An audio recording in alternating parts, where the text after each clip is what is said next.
Buenas noches y sed todos bienvenidos.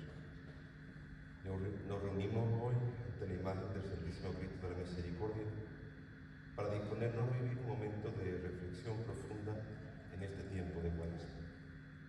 La Cuaresma es un camino de conversión, un tiempo de gracia que nos llama a acercarnos al Señor con corazón sincero y dispuestos a la renovación.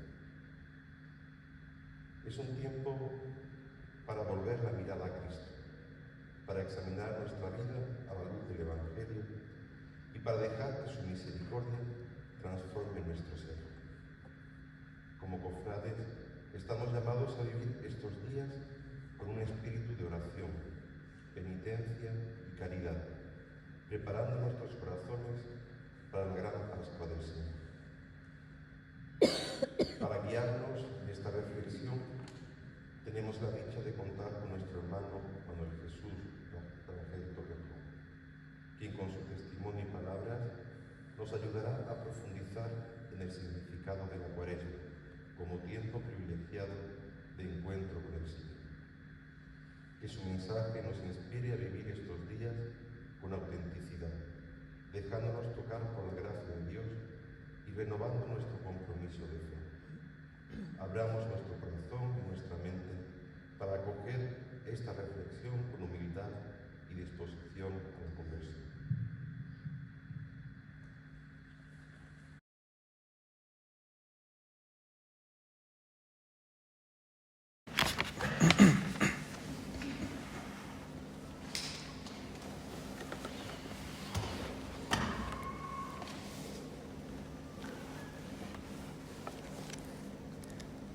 Señor, aquí estoy. En la lejanía no conseguía distinguir los clavos y te dibujaba como el padre que se mantiene expectante en espera del abrazo soñado. Desde aquí, a tan poca distancia de ti, siento vergüenza por mis errores, acumulados en el transcurrir de los años. Siempre la misma historia, yo pidiendo perdón y tú perdonando. No soy digno de tu benevolencia, pero acudo ante ti con el espíritu del Hijo pródigo, pidiendo asilo a tu corazón, que es clemente, que es compasivo, lento a la ira y rico en misericordia. Querido párroco y director espiritual, mi querido hermano mayor y junta de gobierno de nuestra cofradía, queridos hermanos, en un primer momento fue mi deseo comenzar estas líneas con uno de los más hermosos saludos del cristiano: paz a esta casa. Pero al pronunciarlo en mi cabeza, quedaba en ella un eco un tanto extraño, como si fuera forastero en estos muros que custodian las joyas del alma y del arte heredadas de la historia. En cierto modo, habría sido inapropiado, pues sepan ustedes que este lugar, esta capilla del Santísimo Cristo de la Misericordia, ha sido y es mi añorado hogar. Mis pensamientos, mis ilusiones, mi dolor, mis esperanzas y mis oraciones, todo está aquí, enturbiando casi el blanco de las paredes, como el hollín lo hiciera durante años con el dorado techo de la capilla vecina. Y si esta es mi casa, puedo decir que vosotros, todos los aquí presentes, sois mis hermanos y hermanas. Disculpad el pequeño agravio que pudiera ocasionar esta licencia tomada al tutearos, mas ¿qué cosa es sino el cariño lo que me mueve a robar esa confianza? Confianza que además es justa y necesaria para poder llevar a cabo en forma propicia lo que hoy aquí se pretende. Pues una reflexión es un ejercicio de razón que descubre y vacía los más ocultos recovecos del alma. Por tanto, no es difícil comprender que tal grado de desnudez solo puede ser mostrado libremente ante los ojos del amor fraterno. Quiero, antes de continuar, dar las gracias a nuestro hermano mayor y a nuestra Junta de Gobierno por pensar en mí para ocupar este privilegiado lugar, tan cerca de la mirada de la misericordia y de su Inmaculada Madre. Sabéis que no merezco este honor. menos aún al mirar atrás y ver a los hermanos que estuvieron aquí antes que yo. Pero conozco vuestro cariño. Me lo habéis hecho sentir desde que era un chaval que venía todos los sábados a rezar y a jugar al ping-pong. Por ello, me gustaría que recibierais con estas palabras el agradecimiento de un siervo inútil que en una noche como la que nos reúne solo pide a Dios poder estar a la altura de vuestra confianza. Con la frente recién blanqueada por la ceniza, abrazamos juntos de nuevo la sed y la aridez de la Cuaresma, y lo hacemos bajo la tenue luz de la reflexión. Dicen que en la vida siempre se ha de mirar hacia adelante. Pero ¿cómo aprender? ¿Cómo mejorar sin volver la vista atrás? Sin dejar que el pasado y la conciencia se fusionen en el presente incesante de la existencia humana, para así engendrar, bajo la sombra de la agonía y el calor del éxtasis, las dulces notas de la sabiduría. Si trasladara este concepto a la mesa de estudio de cualquier estudiante de ciencias de la salud, diría que una reflexión es una suerte de reacción química en la que el conocimiento y la experiencia son catalizados por el yugo presupuesto de la razón. Sin duda, el producto de este anabolismo debe ser algún amigo del crecimiento humano. Así que, en definitiva, reflexionamos para repasar lo vivido y sacar conclusiones a poner en práctica. Es un aprendizaje lo que buscamos, un consejo, algo que mejore nuestra vida y que aumente nuestro saber. Pero este prodigio no se puede desarrollar en cualquier momento ni en cualquier lugar. Las Escrituras nos han enseñado una y otra vez que para reflexionar es necesario huir del mundanal ruido y llevar todo nuestro ser hasta sus límites. Tal vez fuera la soledad, el trabajo de la paciencia, la obligatoriedad del sacrificio o la necesidad de la esperanza. ¿Quién sabe? En cualquier caso, fue la arena del desierto lo que preparó a Israel para la conquista de la tierra prometida durante los 40 años de éxodo hebreo. Del mismo modo, en su inhóspito hábitat, el Señor encontró un lugar donde crecer, donde pensar, donde entrenar su alma para poder atravesar victorioso la vía dolorosa que lo llevara a la muerte. Cristo nos dejó los 40 días del éxodo cristiano para enseñarnos que ninguna hazaña de valor puede llevarse a cabo desde la improvisación, la cual frecuentemente se confunde con el abandono en la providencia. Todas las grandes cosas de este mundo precisan un periodo de preparación. Y tanto monta que sean 40 años como 40 días. Pues ¿cuánto dura el inalcanzable minuto cuando es recorrido durante 60 segundos de agonía? ¿Qué son los años de dolor si felizmente consiguen desembocar en un mar bañado por el sol y la sonrisa? El tiempo no existe, decía un amigo mío. Existe la vida y el gran cúmulo de sensaciones que abriga. Pero como dije antes, reflexionamos para saber. Y esto me lleva a pensar, qué palabra tan controvertida, ¿verdad? Saber. De su voz griega deriva la palabra ciencia, aún más delicada si cabe. Y es que diera la sensación de que todo empezara un poco por ella. Aquella serpiente con piel de manzana colgaba justamente del árbol de la ciencia del bien y el mal. Y yo desde bien muchacho me planteaba, ¿por qué iba a estar Dios en contra del conocimiento? Del anhelo de sus hijos de descubrir los misterios del mundo que nos rodea.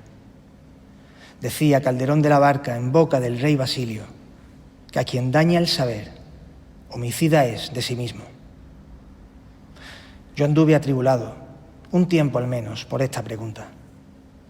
Pero la historia de la salvación guardaba en su haber un dulce jarabe para mi ansiedad. Cuando el rey Salomón pidió a Yahvé lo que más deseaba, el Señor no lo honró con una venda que lo cegara, ni con la condición de la sordera. Dios le concedió un arma de valor incalculable para juzgar rectamente y dirigir a su pueblo con generosidad, comprensión y justicia.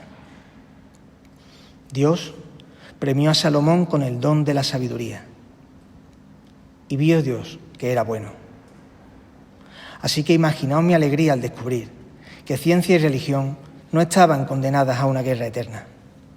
Al fin y al cabo, si ponemos en práctica los algoritmos deductivos de la lógica, si la ciencia busca la verdad y Dios es la verdad, la ciencia busca irremediablemente a Dios. O al menos, eso pensaba mi joven cabeza de 17 años. Pero las cosas nunca son tan sencillas. La verdad es que por aquel entonces a mí me gustaba mucho la biología y la química y tenía ese espíritu propio de la juventud, de querer hacer algo por los demás. Cambiar el mundo, amigo Sancho. Pero claro, para ser un caballero andante no hacía falta más que un escudo, una lanza y una guardia nocturna que demostrara tu valía. A mí, por el contrario, me quedaban muchos años y muchas guardias por delante. Empecé mi carrera con mucha ilusión, especialmente los primeros años, y en la segunda mitad volví a reavivar ese fuego al tratar al fin con pacientes de carne y hueso. Fueron años inolvidables, un poco densos y cansados, sí, pero al mismo tiempo llenos de fuerza, de esperanzas, de imaginación si cabe. Soñar es hermoso, ¿verdad? Nos permite dar vida a nuestros deseos cuando no tenemos certeza de que vayan a convertirse en realidad. Gracias a Dios, yo pude ver cumplido el mío. Acabé la licenciatura de Medicina y tras hacer el MIR, elegí la especialidad de Medicina de Familia. Recuerdo los primeros días de profesión. Me encantaba estar en la consulta, hablar con los pacientes, aprender, estudiar. Me sentía motivado y con vocación y daba gracias a Dios por ello. Pero lo cierto es que poco a poco la mente de un médico se va llenando de sombras. El mundo se abre delante de ti y se muestra tal y como es, sin filtros, como ahora dicen, sin nada que oculte o te proteja más bien de toda la radicalidad de la vida. Y claro, yo me hacía preguntas. Señor, ¿por qué? ¿Por qué esta familia, si son buenas personas? ¿Por qué a esta madre, si lo único que ha hecho es amar a su hijo? ¿Por qué a este niño, si tan solo es un inocente? ¿Qué me hace a mí diferente a ellos?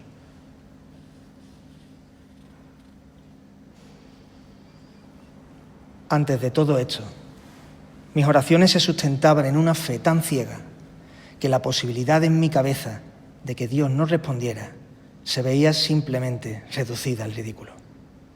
Pero al vivir aquellas experiencias tan de cerca, pensaba con frecuencia, ¿y si yo estuviera en la misma situación? ¿Respondería Dios a mis plegarias? Los meses pasaron y mis alforjas se fueron nutriendo de valiosos conocimientos sobre medicina. Y sin embargo, la vida cada vez me parecía más vacía, más nublada, más caótica. De mi corta experiencia profesional se desprendía que la existencia era una especie de carrera por la supervivencia que encima estábamos destinados a perder. ¿Qué podía quedarnos si no recibimos del cielo la respuesta que esperamos? Y de esta guisa, queridos hermanos, caí, aún no sé cómo, a las puertas del verano de 2015. Sé que estaréis pensando que la época estival traería consigo el agua del mar y el sol de la playa, y que éstas aliviarían mi cabeza como una ansiada medicina. Pero nada más lejos de la realidad. Pasé los 3 meses de verano derritiendo las suelas de mis zapatos en un rotatorio llamado hospitalización domiciliaria, que en el 80% de los casos se trataba de un eufemismo para cuidados paliativos. Este era un servicio en el que se atendía a los pacientes en sus hogares, encontrándose la mayoría de ellos en situación terminal. El trabajo de aquellos médicos y enfermeras era paliar el sufrimiento de las personas, de modo que pudieran asumir el último viaje en paz y tranquilidad. El primer mes fue muy duro, muy difícil de digerir. Uno viene de amasar sus sueños con los brazos de la juventud y, de repente, descubres la fragilidad del ser humano. Cada casa era como entrar en una habitación donde el humo de la tristeza no permitía siquiera respirar. Vi lágrimas aquellos días que aún guardo escondidas en pequeños rincones de mi memoria. En sus camas pude reconocer el sufrimiento de Cristo, tantas veces dibujado por la gubia. Y creedme cuando os digo que en los familiares encontré el rostro de nuestra Madre con su misma expresión de dolor. Los cabeceros eran altares improvisados, con una estampa de la Esperanza Macarena, de la Virgen de la Estrella, del Gran Podero San Gonzalo y de la mano, la oración cantada, como una canción desesperada que lucha in extremis por el milagro deseado. Pero la vida es como es. Ya lo dijo el poeta. Consiento en mí morir, con voluntad placentera, clara y pura, que querer hombre vivir, cuando Dios quiere que muera, es locura. Con mi fonendo entre las manos, cogía el autobús, volvía a casa y pensaba para mí: ¿dónde quedaron las promesas? ¿Dónde está el Padre Celestial que ama con corazón de madre? ¿Qué hay de verdad en sus palabras si no hay respuesta a la oración? Hermanos, ¿cómo se mira al cielo cuando sientes que el cielo te atraviesa el corazón?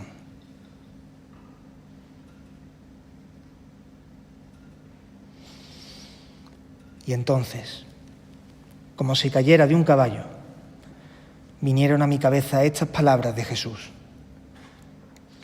el Señor hace aparecer el sol sobre buenos y malos y deja caer la lluvia sobre justos e injustos. Y aunque aún era pronto y el tapaluz de la ventana solo estaba entreabierto, pude comenzar a entender la verdad de su palabra. Los días pasaron y con ellos la cortina de humo de la que os hablaba se tornaba translúcida por momentos. Su nueva refracción me permitía observar el ir y venir de corazones que tenía enfrente. El trabajo y el esfuerzo de toda una vida nada son comparados con la entrega de aquellos hijos, nietos, hermanos, padres, incluso amigos, con el único objetivo de poder colmar el corazón del ser querido que se va. Y solo entonces te das cuenta del tesoro incalculable que puede llegar a ser una sonrisa entrecortada en los labios. Recuerdo cómo en cada pregunta que nos hacían, tras las cataratas de las lágrimas y el dolor, aún quedaba en sus pupilas un brillo vidrioso en el que se adivinaba la esperanza. Era algo parecido a la belleza oculta de la que hablan los cinéfilos. Y a la hora nona, como una dulce brisa, la paz del Señor infiltraba la atmósfera, neutralizando la pasión de aquellos hermanos cuyo cáliz finalmente fue compartido. Pero entonces, incluso entonces, ante la irreversibilidad de la asistolia, la vida seguía floreciendo ante mis ojos. Y veía cómo las familias en su hora de dolor se reunían, se abrazaban, atendían las necesidades de los mayores, velaban por la comprensión de los pequeños y hasta eran capaces de hacer esperar su llanto para ofrecer, como acto de extrema generosidad, unas palabras de agradecimiento a quienes habían intentado ayudarle durante las últimas etapas de camino. Aquellas personas, sin saberlo, me enseñaron a comprender que seguía habiendo vida antes de la muerte. Y yo, desde la perspectiva que el transcurrir de la semana me proporcionó, pude al fin levantar el telón de las tragedias, para así, sorprendido y avergonzado, poder comprobar en primera fila cómo el amor lo había llenado todo y cómo la muerte, aun ganando, perdía. Aquel rotatorio fue un punto de inflexión en mi vida personal y profesional. Ya nada fue igual desde entonces y todo fue a mejor. Me aportó una visión de las cosas necesaria para poder comprender el conjunto. La perspectiva, ya sea tiempo o distancia, es imprescindible para conocer la realidad del mundo en su totalidad. Por ello, para preguntar y recibir respuestas, no solo es preciso estar en el lugar adecuado, sino también saber aguardar al momento propicio. Así es como Dios responde. Para acercarnos a Él, para nadar en sus misterios sin ahogarnos, hemos de asumir la incertidumbre como un salvavidas y aprender a soltar el engañoso lastre de la certeza.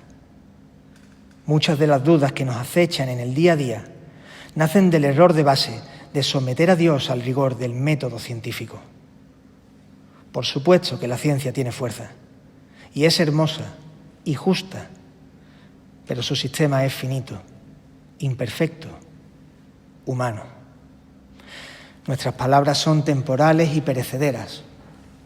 Son valiosas, claro que sí, porque están forjadas en el crisol de la duda y la experiencia y nos ayudan en multitud de formas a construir y desarrollar nuestro mundo. Pero valen hoy, podrían no valer mañana. Cielo y tierra pasarán, mas su palabra no pasará. Y no lo hará, porque la fe no es una reacción sináptica entre dos neuronas. La fe es una luz, es el reflejo de la llama de un arbusto cuyo fuego nunca cesa. Un don que se cobija en el corazón, que nace del Espíritu Santo y que está blindado por el escudo del alma. Una fortaleza infranqueable que se vuelve permeable ante el saber cuando éste acepta su condición finita con humildad. De la humildad nace la prudencia y del matrimonio entre prudencia y conocimiento, hermanos, nace la sabiduría.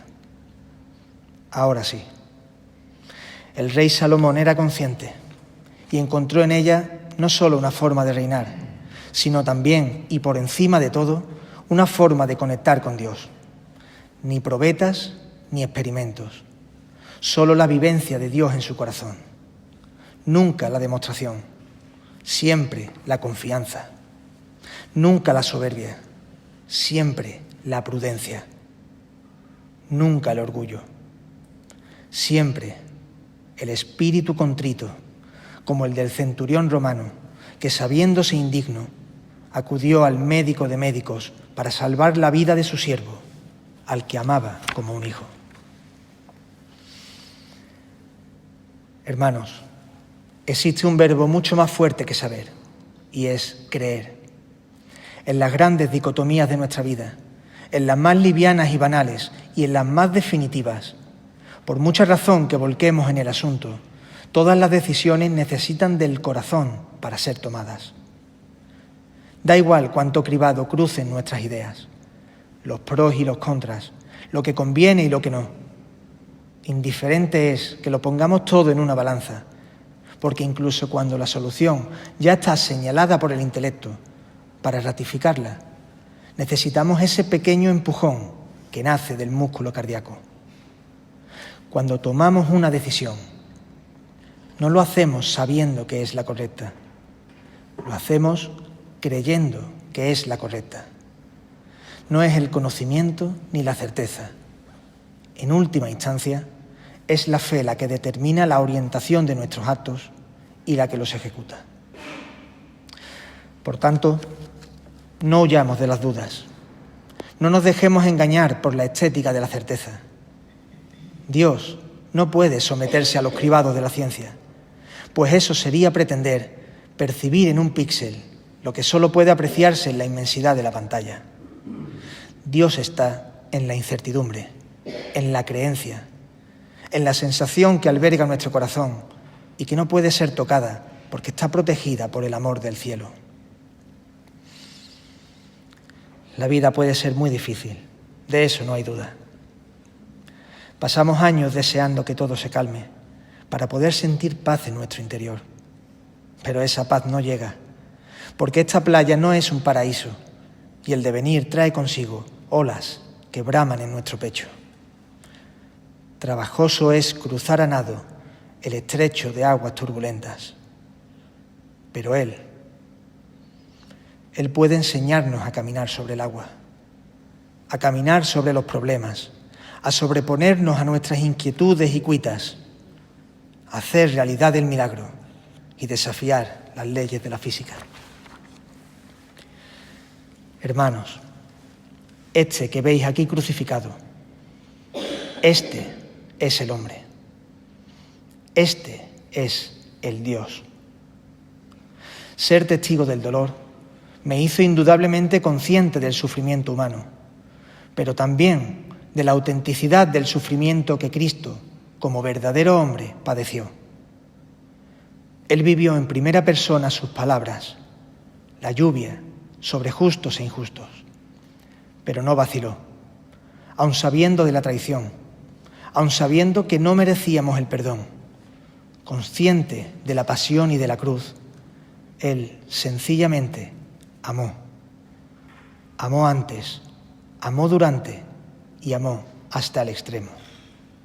Su mensaje no es el del merecimiento, pues el mantel de su mesa a todos alcanza. En ella compartimos el pan y el vino, y de su sacrificio nacieron dos hermosos presentes, legados como regalos a toda la humanidad. Para la hora de la muerte, la esperanza de la resurrección. Para la hora de la vida, la libertad del bien sin motivo. El bien como camino y como fin, sin excusas, sin intereses, sin expectativas. Hermanos, ya lo dice nuestro credo. Espero la resurrección de los muertos y la vida en un mundo futuro. Si en tan postrímero día la esperanza aún nos acompaña cual fiel amiga, ¿cómo puede tal virtud abandonarse en vida, donde ya Dios nos ha demostrado que todo es posible? ¿Qué importa que hayamos estado bregando toda la noche? Un cristiano no puede perder la esperanza, porque Dios mismo murió para conservarla, para que sus palabras de vida eterna tomaran posada en nuestras almas y nos empujaran a echar las redes hasta 70 veces 7, en contra de todo pronóstico. Debemos continuar. La vida está llena de posibilidades y la religión nos ayuda a desarrollarlas, pero no nos corresponde a nosotros decidir. Es Dios quien decide cuándo, dónde y cómo revelarse. Dije al principio de estas líneas que una reflexión debía dejar algo como conclusión. Para ello, he tomado prestado este fragmento de una magnífica obra de Alejandro Dumas, El Conde de Montecristo. Una historia que relata el amor constante e invisible de Dios actuando en la vida de las personas. El fragmento dice así: no hay ventura ni desgracia en el mundo, sino la comparación de un estado con otro. He ahí todo. Solo el que ha experimentado el colmo del infortunio puede sentir la felicidad suprema. Es preciso haber querido morir, amigo mío, para saber cuán buena y hermosa es la vida. Vivid, pues, y sed dichosos, hijos queridos de mi corazón. Y no olvidéis nunca que hasta el día en que Dios se digne a descifrar el porvenir al hombre, toda la sabiduría humana estará contenida en estas dos palabras: espera y confía. Esperanza y fe.